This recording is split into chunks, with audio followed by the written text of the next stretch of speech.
여러분 안녕하십니까? 채널K 뉴스입니다. 어제 맨해튼에서 발생한 차량 테러는 우즈베키스탄 국적의 20대 남성으로 밝혀졌습니다. 최근에는 뉴저지 패터슨에 거주하며 우버 운전을 해왔던 것으로 밝혀졌습니다. 어제 오후 3시경 맨해튼 남부에서 발생한 차량 테러 사건으로 총 8명이 숨지고 12명이 부상했습니다. 용의자가 운전한 픽업 트럭은 허드슨 리버 파크 앞에서 허드슨 강변 자전거 도로를 덮친 뒤 자전거 운전자와 보행자를 잇따라치며 약 1,400m를 돌진했고, 트럭은 스타이브슨트 고교 인근 교차로에 서 있던 스쿨버스와 추돌하고서야 멈췄습니다. 희생자 중에는 벨기에와 아르헨티나 국적도 있는 것으로 확인됐습니다.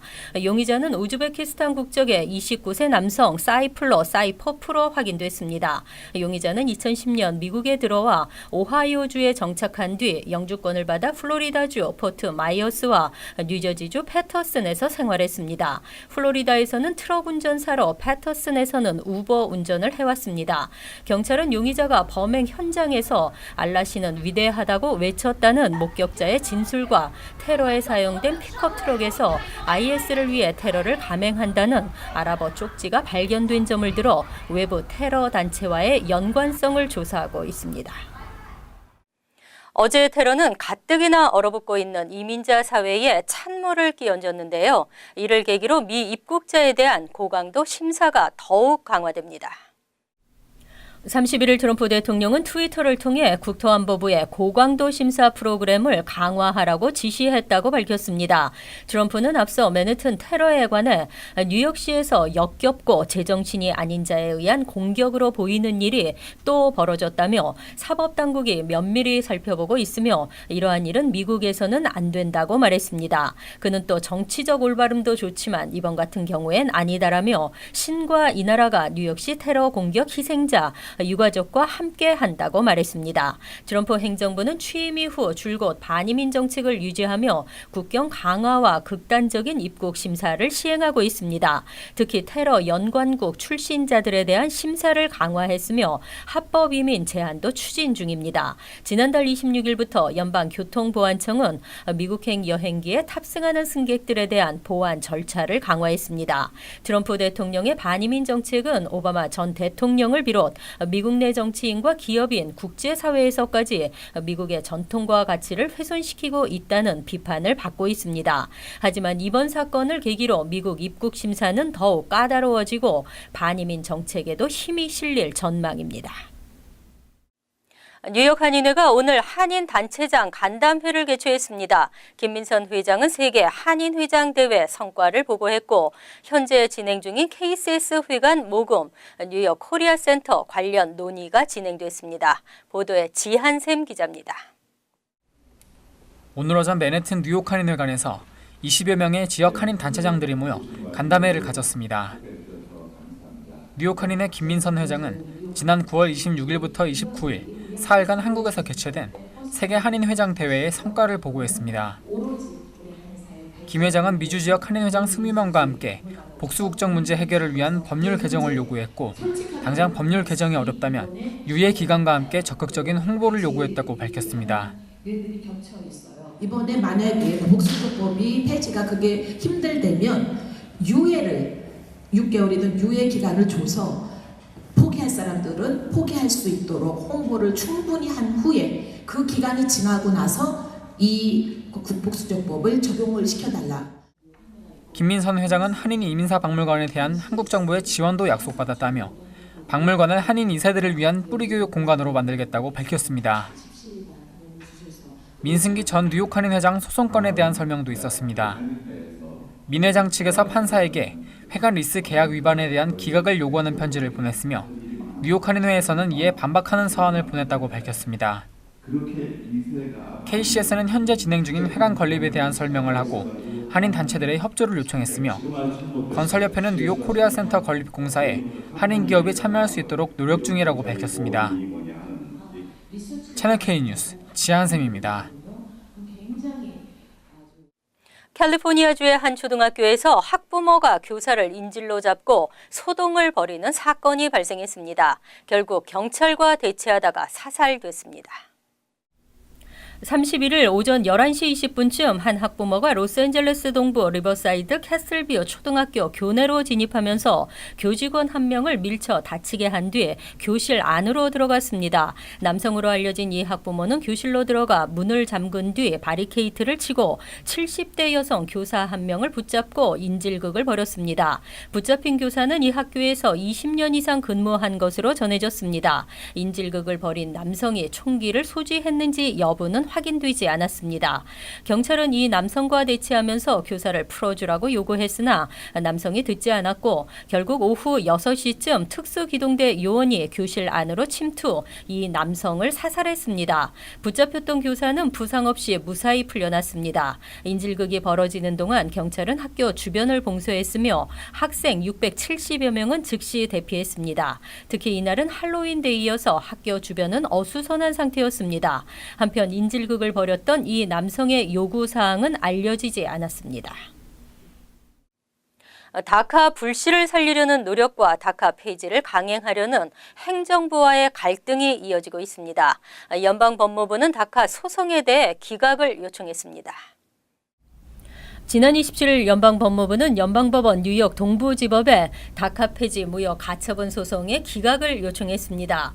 뉴욕타임즈에 따르면 연방법무부는 접수한 소송 기각 요청에서 다카 폐지는 연방정부의 전적인 재량이며 어떠한 이유를 막론하고 통보 여부에 상관없이 다카는 폐지될 수 있다고 주장했습니다. 또한 다카는 입법 과정을 거치지 않고 대통령 행정명령에 따라 시행된 것이므로 트럼프 행정부는 폐지할 권리가 있고 법적인 절차로도 문제가 없다고 덧붙였습니다. 지난 9월 5일 트럼프 행정부는 전격 다카 폐지를 선언했습니다. 그러자 뉴욕주를 포함한 16개 주정부는 다카 폐지 무효 가처분 소송으로 맞대응했습니다. 다카 폐지 결정에는 대표적인 이민 강경론자 제프 세션스 법무부 장관의 역할이 큰 것으로 알려졌습니다. 다카 폐지가 발표되고 공화당과 민주당 의원들을 포함한 페이스북, 마이크로소프트 등 기업 리더들은 백악관에 서한을 보내 다카 폐지 시 도덕적, 경제적 타격이 우려된다는 의견을 전했습니다. 트럼프 지지자들도 다카를 지지하고 있습니다. 한편 법원은 연방 법무부의 요청에 대해 아직 결정을 내리지 않은 상태입니다. 연방정부는 이민자 보호도시 뉴욕시가 달갑지 않은데요. 뉴욕시는 또 ICE와 공조 수사를 금지하는 조례안을 통과시켰습니다. 31일 시의회 이민소위원회는 시경과 이민세관 단속국의 불법 이민자 색출 공조 수사를 금지하는 내용의 조례안을 만장일치로 통과시켰습니다. 조례안은 불법 이민자 추적을 위해 NYPD와 ICE가 공조하는 것을 금지하는 것이 골자입니다. 시 정보기관은 연방이민 단속기관에 이민자 색출을 위한 개인 신상 정보 등을 제공하거나 신병을 인도하는 등의 공조를 하지 못하도록 했습니다. 또 ICE를 비롯한 연방 당국의 협조 요청은 반드시 서류화할 것, 매 분기마다 이를 시의회에 서면으로 보고할 것 등을 의무화했습니다. 아울러 뉴욕시 공기관 건물을 이용한 불체자 색출도 금지했습니다. 이미 뉴욕시는 자체 규정에 의해 ICE의 수사에 협조하고 있습니다. 조례안을 발의한 에스피날 의원은 이를 넘어선 추가 공조는 시민들의 수사 당국에 대한 신뢰를 무너뜨릴 것이라며 더 이상의 협조는 불가피하다고 강조했습니다. 조례안은 드블라지오 시장의 서명을 받은 후 60일 이후 시행됩니다. 연방정부와의 마찰이 불가피할 전망입니다. 뉴욕이론 한인은행들의 성장세가 이어지고 있습니다. 지난 3분기 순이익이 크게 상승한 것으로 나타났습니다. 외향적 성장도 중요하지만 내실에 충실할 때라는 지적도 나왔습니다. 연방예금보험공사가 지난달 31일 공개한 2017년도 3분기 실적 자료에 따르면 뉴욕이론 10개 한인은행의 순이익은 2억 3,442만 9천 달러로 전년 동기 1억 6,581만 달러보다 41.2%나 증가한 것으로 나타났습니다. 이 중에서도 뱅크 오브 홉은 지난해보다 58.4% 증가하는 눈에 띄는 증가세를 보였습니다. 반면 신한아메리카은행은 589만 6천 달러 달러의 순이익을 냈지만 전년 동기 대비 18.7% 줄면서 한인은행 가운데 유일하게 감소했습니다.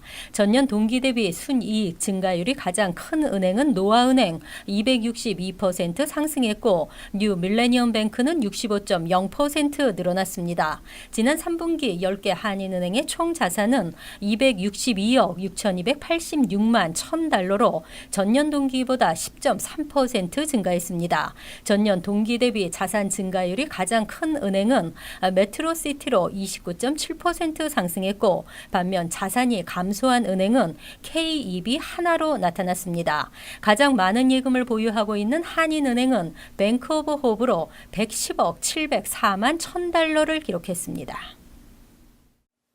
안정적인 직업으로 알려진 공무원, 퇴직 후에는 더 안정적인데요. 뉴저지 일부 타운에서는 공무원들의 퇴직금 때문에 운영이 어렵고 퇴직금 부담은 주민들에게 부과되는 것으로 나타났습니다.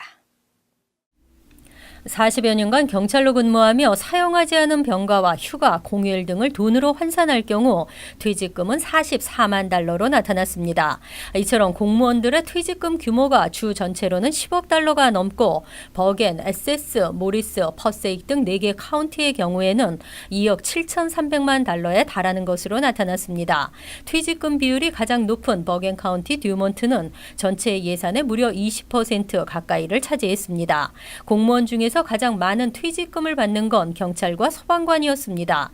퇴직금 제도는 합법적이지만 문제는 타운들의 재정 상태에 비해 높은 비율을 차지하면서 타운 운영이 어려워지고 있는 것입니다. 일부 타운 정부는 돈을 빌려 퇴직금을 주는 경우도 있습니다. 결국 이 같은 비정상적인 예산 운영은 세금 인상으로 이어지면서 주민 부담이 되고 있습니다. 공무원 퇴직금 전액이 지급될 경우 포트리의 주택 소유주들은 601달러, 알파이는 810달러 재산세가 오릅니다. 주정부 차원에서 고액의 퇴직금 제도를 개정하기 위해 법안을 시도하고 있습니다.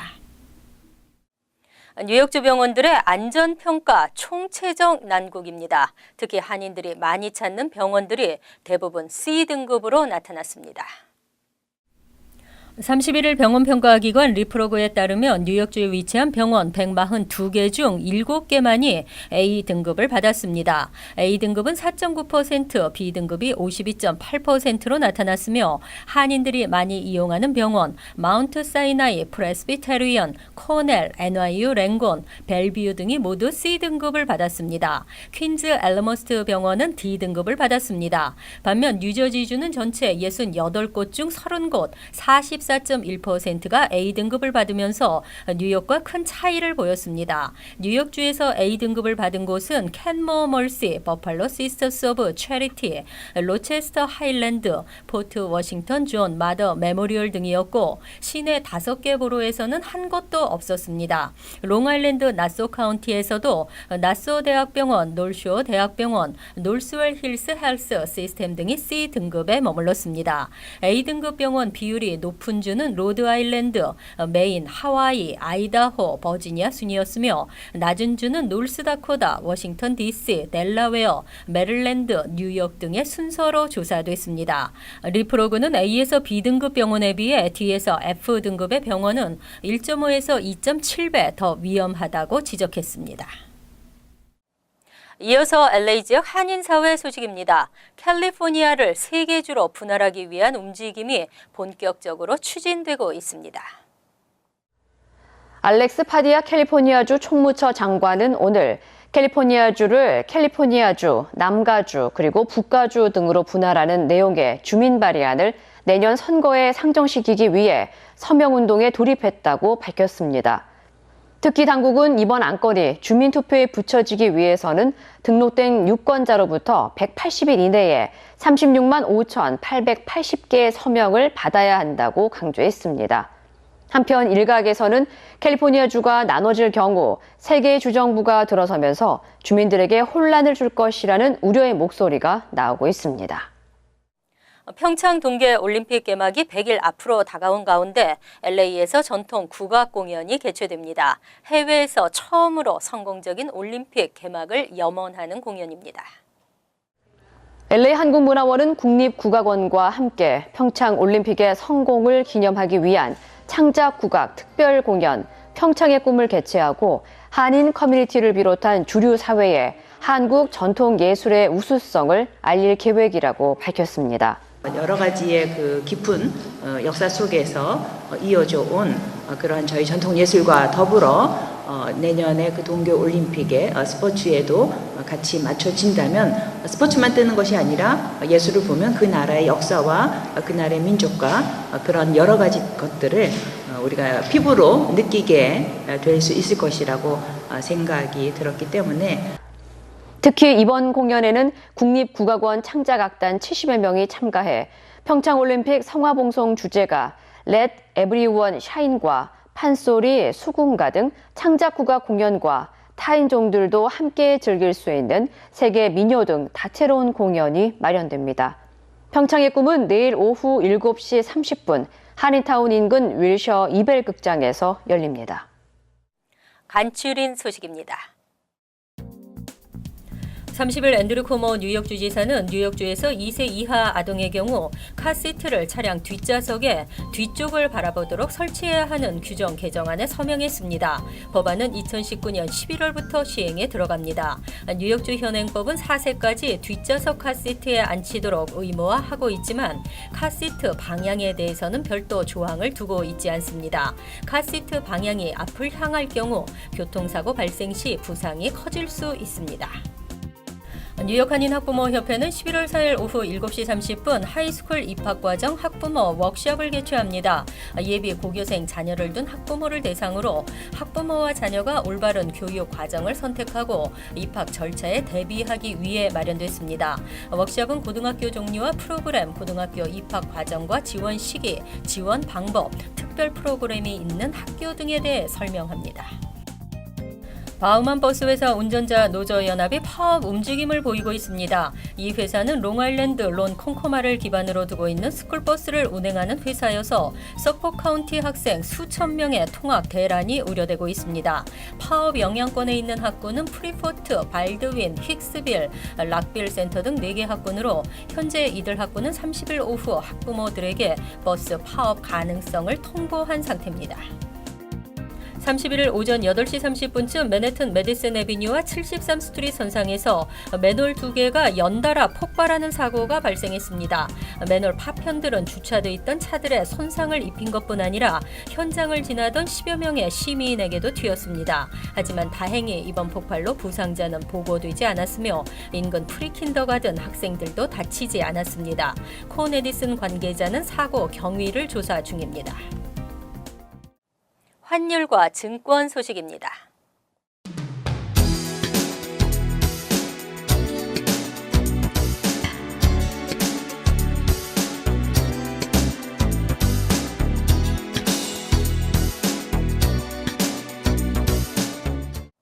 이어서 날씨입니다. 목요일은 기온이 올라가고 가끔 흐리는 대체로 맑은 날씨를 보이겠습니다.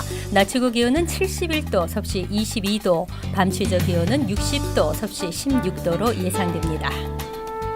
금요일은 포근하겠지만 흐려져 오후에는 지역에 따라 소나기가 내리겠습니다. 토요일은 다시 쌀쌀해지겠고 가끔 흐리겠습니다.